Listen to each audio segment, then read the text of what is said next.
आज हम आए हैं यहाँ हिमालय के बहुत ही प्रसिद्ध परम संत स्वामी महेशानंद जी और उनके समक्ष आते हैं। आज उनसे कुछ सत्संग की बातें करते हैं। स्वामी जी हरिओम प्रणाम।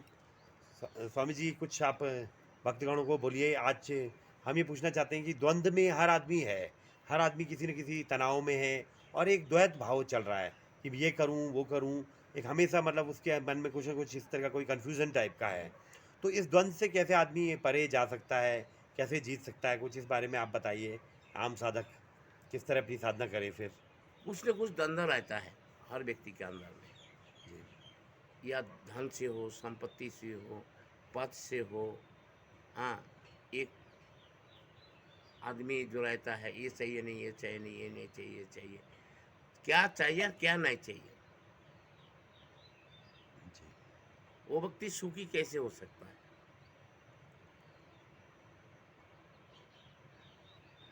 अगर शादी करता है तो पत्नी किस पति का प्रतीक्षा करता है, उपेक्षा करता है, और पति भी पत्नी से उपेक्षा रखता है, बस द्वंद्व हो गया। ऐसे अवस्था कब होगी जहाँ द्वंद्वातीतम हो जाता है। संसार में जो भी वस्तु देख रहे हैं, आपको हर व्यक्ति एक किसी से लगा हुआ है, तो उसको पाने के लिए इच्छा होती है। ये कब आएगी जो कुछ भी नहीं चाहिए, द्वंद्व से परे हो जाएगा। अपने कोई आशा रखता है, पत्नी अगर पति से कोई आशा रखता है, शादी हो गई। पति पत्नी से आशा रखता है, फिर ससुर वाला कुछ आशा रखता है, फिर मायकी वाला कुछ आशा रखता है। तो ये जो मन में एक विचार आता है मन में आदमी का, इससे परे कैसे हुआ जाए? जहाँ द्वंद्व वहाँ होगा, वहाँ आपको बंधन है।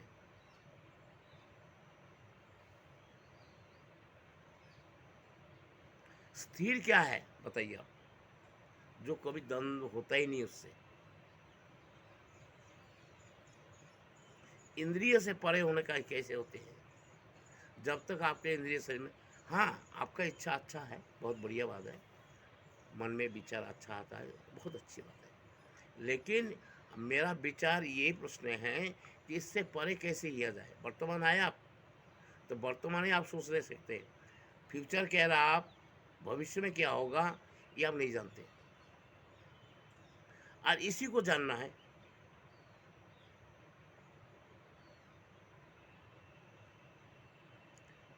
आदमी अगर इसको जाने तो आप गलत काम करे ना।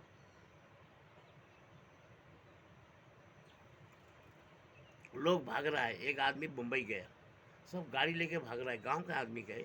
उसने कहा लोग भाग क्यों रहा है इससे से? मैं भी भागूं, कुछ हो गया क्या इधर उधर? हर व्यक्ति अपनी उस लक्ष्य को प्राप्ति करने के लिए भाग रहा है। आपने कहा कि पत्नी को अपने उसमें देखो, पति को देखो, सबको ये देखो। देखने से नहीं है, जीवन में उतरना है। सोच लिया, अच्छी बात है आपका। आप सोच लिए कि नहीं सबको एक जैसी व्यवहार रखो, लेकिन व्यवहार रखने में भी द्वंद्व हो रहा है आपका।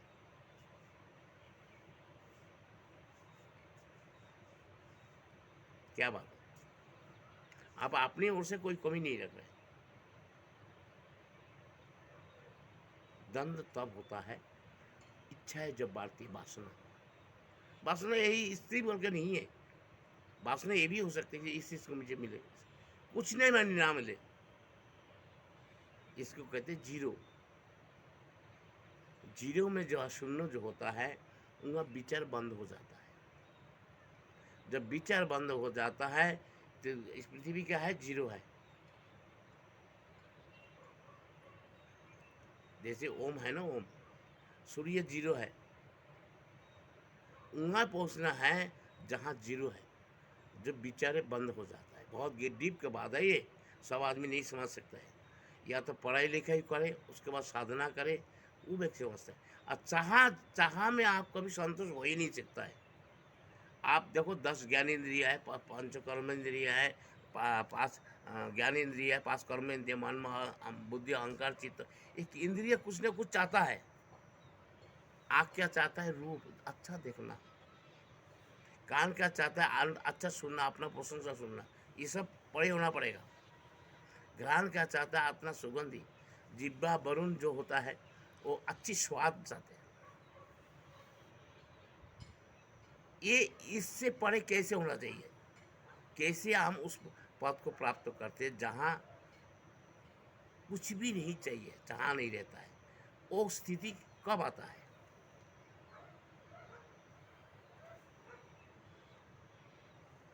तब द्वंद्वातीतम हो सकता है। जहाँ चाह रखे, पत्नी पति से कुछ उपेक्षा रखता है, पति भी पत्नी से उपेक्षा, ससुर वाले और घर वाले, परिवार वाले जितनी भी हैं, सब अपना अपना इच्छा रखते हैं।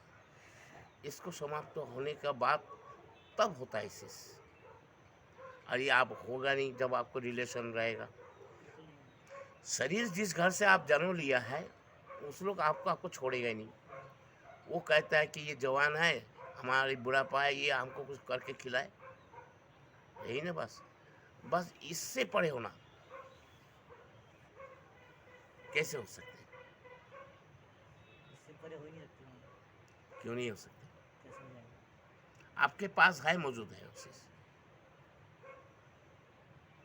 सब कुछ है आपके पास।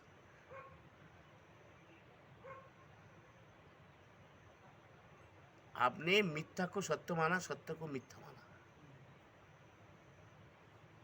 आपके पहले जन्म में जो किसी घर में हुआ होता होगा, उसमें भी आपका रिलेशन था, माँ था, बाप था, शरीर छूटा, वहाँ से आप आगे दूसरी जगह जन्म लिया, तो आप लगा लीजिए इस चीज़ को।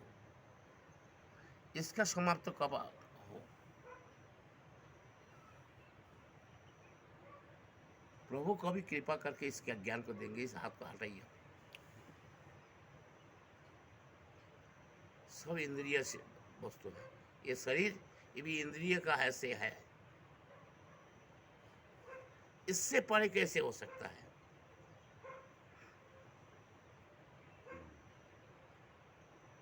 जब मृत्यु लोक में आएंगे, 5 चीज आपको जरूर रहेगा: पृथ्वी, जल, आकाश, वायु, अग्नि। इससे शरीर बनता है।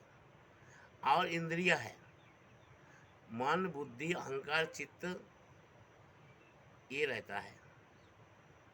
ठीक है। मन इतना सूक्ष्म इंद्रिय है, जो अभी यही है, अभी कलकत्ता चला गया। हम चाहते हैं कि ऐसा चीज आपके पास है, लेकिन आप उसको भूले हुए हो।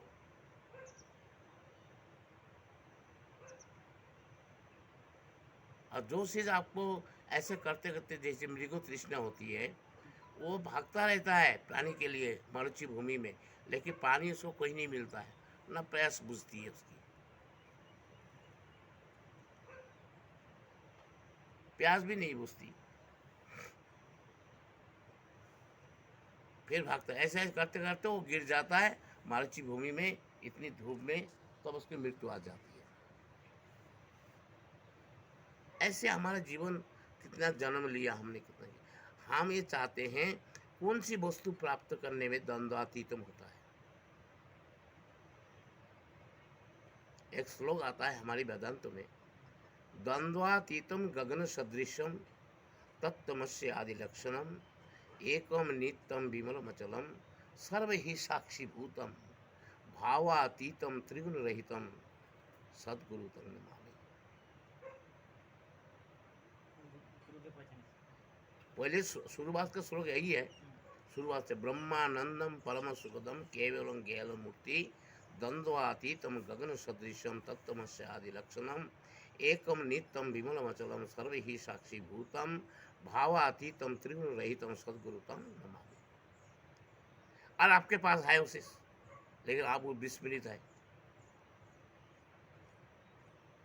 आपके पास ऑलरेडी, सबके पास होता है। ना वो जन्म होता है, ना मृत्यु है उसकी। और आँख से दिखाई भी नहीं देता है वो, और उसके वजह से शरीर खराब भी है आपका। जो आँख से देखता है वो अपरा विद्या है। परा विद्या को आँख, इस आँख से देखे नहीं सकते हो।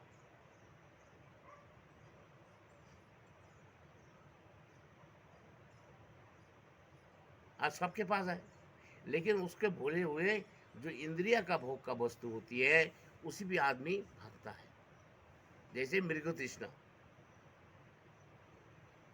मारुचि भूमि जब प्यास लगता है आदमी को, तो यहाँ से दूर कम से कम आधा किलोमीटर में देखते हैं कि वहाँ पानी है, किरण से बजरी जो है चमकता है, देखे जगह वहाँ पानी है ही नहीं।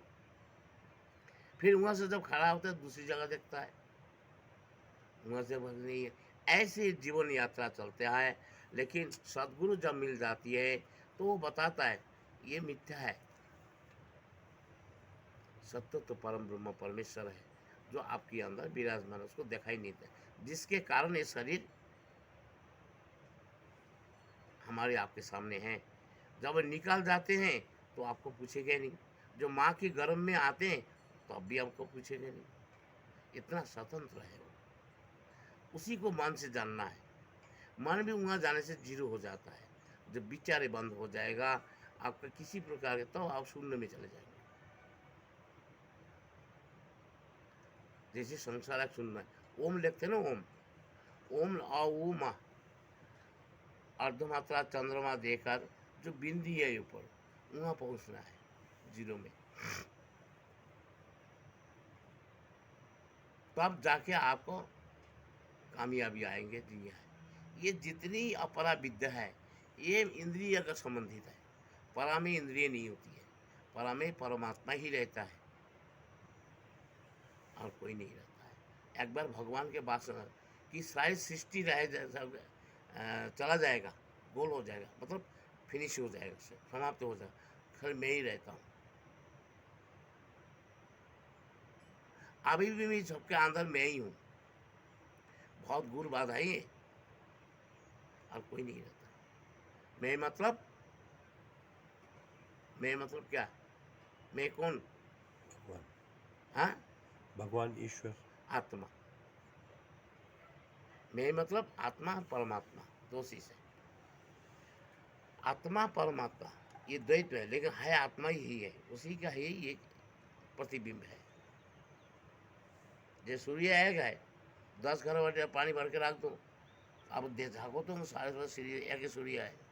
इसी तरीका से जितनी घटा का जितनी मनुष्य है वही परमात्मा का ही रूप है। रही कर्म के बाद जब आप अपना मान लेते हैं तो बंधन हो गया। फिर ये सब नहीं है, परमात्मा एक ही है, उसी में सब कुछ है, उसी से सब। गंगा का लहर से गंगा नदी को अलग नहीं, जल को अलग नहीं कर सकते।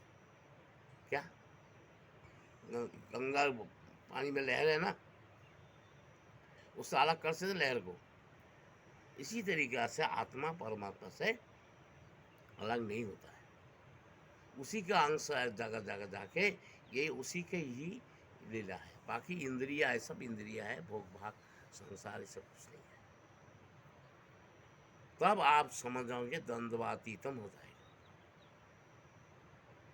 द्वंद्व से परे हो जाओगे आप। आनंद में कोई गाली दे फर्क नहीं, कोई निंदा करे फर्क नहीं,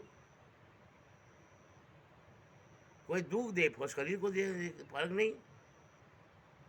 और जैसे आदमी कोई पढ़ाई लिखाई होता है, ये सब डिग्रियाँ होती है, समाज चलाने के लिए होती है। असली ज्ञान तो वो है जो अपने आप को जान लो। शरीर तो नष्ट हो जाएगा एक दिन। जिन घर से आपका कुछ दिन उसको आपका क्रियाकर्म होगा, श्राद्ध होगा, ये होगा, फिर आपने घर बसाएंगे, आपने ऐसे लोग बहुत मरते हैं। प्रश्न ये है मृत्यु के बाद